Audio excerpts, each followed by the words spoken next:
"You can make him leave me?" a small voice asked, cracked and urgent, the boy holding a crumpled handful of bills like a talisman. The room smelled of oil and cigarette smoke. The neon outside hummed low and blue, and the jukebox in the corner had been silenced, as if the whole place were listening. Ethan was 8 years old, his left cheek dull and swollen under a thin scab, his fingers sticky with chocolate and old fear. Marco, who ran the garage, leaned forward like he was reading a map. Lena from the diner wiped her hands on a towel and squinted. Big Joe set his cup down hard enough to ring the metal table. Sam the courier stepped back into the doorway, and the bar of light across Ethan's face made his plea look smaller and larger at the same time. They heard the name of the trailer on Cherry Lane, and something in the room shifted. The choice was stark. They could call the station and wait for a report to grind through forms, or they could move now. They all knew the rules that held the group together, and the rule that night was easier to describe than ignore. They chose to move. If this hits you, leave a comment now and tell us the first time you saw a stranger become family. Your stories keep these acts alive. The debate that followed was quick, messy, and human, a string of short sentences carrying anger, caution, and a kind of careful love. "We call the police and we wait," said Officer Cruz, voice even but tired. "They will take hours if they even come," replied Marco, his palms flat on the table. "We put him somewhere safe tonight and we file in the morning," Lena offered, soft and insistent. "What about custody and the law?" asked Paula, the lawyer who had stopped by the garage hours before, her brow folded with legal logic. "Ethan has bruises they will have to account for," said Nurse Ellie, who ran the clinic down the street and smelled faintly of antiseptic and lemon. "If he is taken from the house, the stepfather will blow a fuse and come after whoever helped," warned Big Joe. "And if we do nothing, he gets another broken rib," Sam said, cutting across them, fingers tapping the tabletop like a drumbeat that would not be ignored. The conversation tightened and released, people naming risks and naming names. There were threats implied and promises made. The group agreed to act and to document everything. The decision was a moral line drawn in the dust, and they all stepped over it together. Doc from the volunteer clinic checked Ethan while voices muttered plans around him, and the room filled with the clang of tools and the soft rustle of a blanket. The physical details were blunt. His left rib was tender, and there was a purple crescent along his temple that matched the story whispered in half. Doc listened, pressed, then looked up with a face that never liked being surprised. "Likely a cracked rib and a concussion to rule out," he said, his fingers cool under warm skin. The smell of rubbing alcohol mixed with the metallic tang of blood brought the reality of injury into sharp focus. Lena held Ethan's hand, which felt clammy and small. Marco adjusted a jacket under the boy like a makeshift pillow. Sam warmed his hands on a cup of coffee, the smell of roasted beans filling the space between them. Paula wrote a short statement as Doc recorded the injuries, and Nurse Ellie took photos with a phone that hummed a steady LED light. Each sensory detail anchored the urgency. They spoke softly, but with a rhythm of decisions. "We need shelter for tonight," Lena said. "I can take him," offered Rosa, who ran a boarding house 2 blocks over and smelled faintly of lavender. "We need proof," Paula said. "We will get proof," Marco replied. They moved fast, and the route to the trailer felt like a tightening corridor. Motorbike engines started like thunder in a closed chest. Leather creaked, and the night air slapped at faces as wheels ate pavement. The smell of exhaust cut through the sweetness of jasmine from a neighbor's yard. Marco rode up front, Lena beside him. Big Joe and Sam behind, Rosa in the back with Ethan wrapped in a blanket that smelled of laundry soap and courage. The road to Cherry Lane was a ribbon of potholes and orange sodium light. Voices quiet inside helmets and radios crackling with terse updates. "Keep it slow," Marco said into the mic. "If he sees us, we have to be ready to talk, not fight," Lena added, her breath fogging the visor. "What if he has a gun?" Sam asked, the question tasting like iron in the air. "Then we do not escalate," said Big Joe, steady, his hands on the grips like anchors. The scene was tactile and immediate.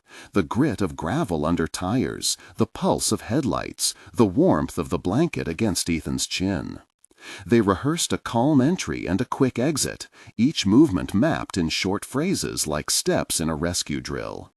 The tension rose and tightened like a rope being pulled taut. At the trailer, the power flickered, and the smell of cheap alcohol and oil fumes met them at the door. The stepfather answered with a slurred voice and a posture that tried to look larger in a cramped room that smelled of stale beer and old laundry. Officer Cruz arrived shortly after with caution, the sound of his boots and the rustle of a uniform breaking the suspended moment. "You cannot just take a kid without a warrant," the officer said, a legal line drawn. "He is in immediate danger," Paula replied, handing over the photos and Doc's notes. "We have witnesses and a medical assessment," Nurse Ellie said gently, and the paper felt thick and official between them. There was a threat of arrest and a bruise of authority pushing back. Lena sat on the trailer step with her palms showing and spoke to the child in a low voice. "Ethan can come with us now, and we will sort the law later," she said. "We will file a report. We will not hide what we did," Marco added. The officer's radio crackled, and the station told him to wait for a unit with jurisdiction. The crowd held its breath. The procedural bind was clear, and the group weighed the risk of taking him now against leaving him where danger might be certain.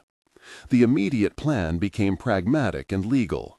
They negotiated a temporary shelter and a signed statement to the officer for an emergency pickup and protective custody, which Paula explained in simple terms.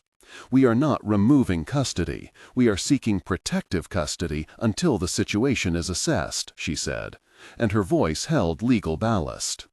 The group arranged funds for bail and a rapid intake at the municipal shelter if needed. Marco promised to sit at the shelter doorway until the matter was resolved. Rosa offered her boarding house as a temporary address for paperwork, and Nurse Ellie promised medical notes and a chain of care. The community names lined up like a small army of guardians: Marco, Lena, Rosa, Big Joe, Sam, Paula, Nurse Ellie, and Tom the pastor, who could vouch for residency. The practicalities smelt faintly of paperwork and coffee and late-night exhaustion. There was a sense of doing what the law allowed while filling the cracks the law could not. Then the evidence arrived and everything pivoted. Sam had filmed an exchange the night before on his delivery route, a shaky clip with timestamps and an audio snippet that captured a threat crystal clear. The file had metadata intact and a location tag. Paula inspected the file and explained in plain terms the technical value. The recording was time-stamped at 22:13 and carried GPS coordinates which matched the trailer on Cherry Lane. The audio waveform showed a rise in amplitude at the moment of impact, and the background tone matched the trailer fan. The chain of custody was preserved because Sam had uploaded the file to a secure cloud that logged his login and the file history. The description of the proof was short and technical, yet accessible, and when she said that this recording could change arrest from unlikely to mandatory, the room exhaled. The evidence smelled like a door opening. The proof settled on the table like a new fact. Emotions shifted from fear to a brittle hope. "This is enough to get an emergency order," Paula said. "We can force immediate action now," Officer Cruz said, his jaw tightening. The legal mechanics were explained in simple language, and the community felt the balance tip. The confrontation that followed was tense, but not cinematic in the way movies imagine. The stepfather realized the game was up and paced with the nervous energy of someone who had pushed limits for years and finally was cornered by ordinary people. He tried to intimidate, threats thrown like cheap knives, but the group held a perimeter, and the officer stood with a form that meant consequences. Voices overlapped. "You leave now," said Marco. "You will not touch this child again," said Paula. "Call your lawyer," said Officer Cruz. The stepfather walked out the trailer into the sodium light and the sound of engines idling, and then he left the block on foot and was gone into the night. There was one last glare that promised return, but his walk was a retreat. The outcome was not a fight, but a deterrence backed by evidence and by numbers. The threat of retaliation hung, but the immediate danger evaporated. 1 month later, Ethan had new routine and new marks of recovery. He was enrolled in school and began weekend therapy sessions coordinated by Nurse Ellie and paid in part by a community fund set up by Marco, Lena Rosa, Big Joe, Sam, Paula, and Tom. The shelter stay had been short, 3 nights, and Rosa opened her doors to make room for more families if necessary.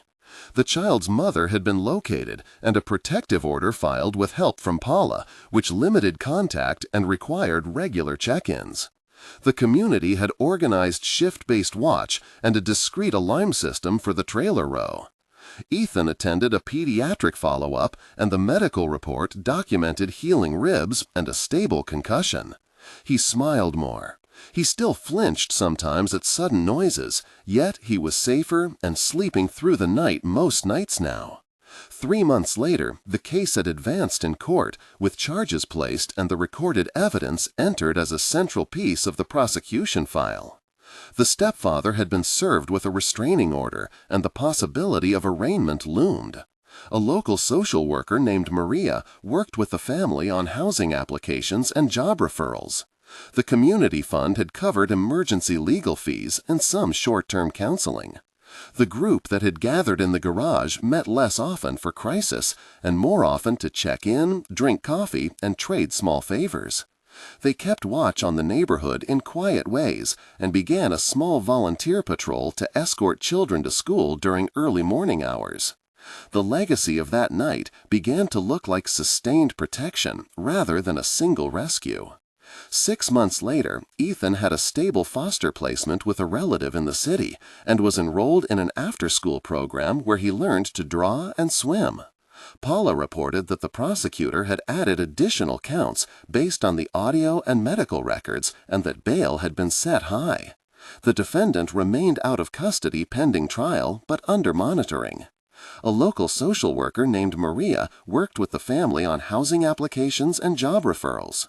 The community fund had covered emergency legal fees and some short-term counseling. The group that had gathered in the garage met less often for crisis and more often to check in, drink coffee, and trade small favors. They kept watch on the neighborhood in quiet ways and began a small volunteer patrol to escort children to school during early morning hours. The legacy of that night began to look like sustained protection rather than a single rescue. 6 months later, Ethan had a stable foster placement with a relative in the city and was enrolled in an after-school program where he learned to draw and swim. Paula reported that the prosecutor had added additional counts based on the audio and medical records and that bail had been set high. The defendant remained out of custody pending trial, but under monitoring. Marco and Rosa had organized a small celebration and invited the boy for pizza and games, and everyone in the group who had helped came. They were acknowledged at a small community gathering, and Tom read a note that spoke of responsibility and care. The neighborhood felt changed not because violence had vanished, but because a pattern had shifted. Protection had become a shared obligation and a kind of oath lived by a handful of ordinary people. When the dust settled, they had not become heroes simply because they intervened. They had become guardians because they chose to turn up when it mattered. When the story closed in the present, the lesson was quiet and clear. They arrived because a child asked, and a group decided that waiting was worse than acting. The evidence and the law did the rest, but the community had supplied the first and necessary breath of protection. If this story moved you, subscribe and join the conversation. Share your experience below and help amplify acts of care. Remember, sometimes the strongest guardians wear leather jackets and aprons and show up with coffee and paperwork and an unwillingness to be indifferent.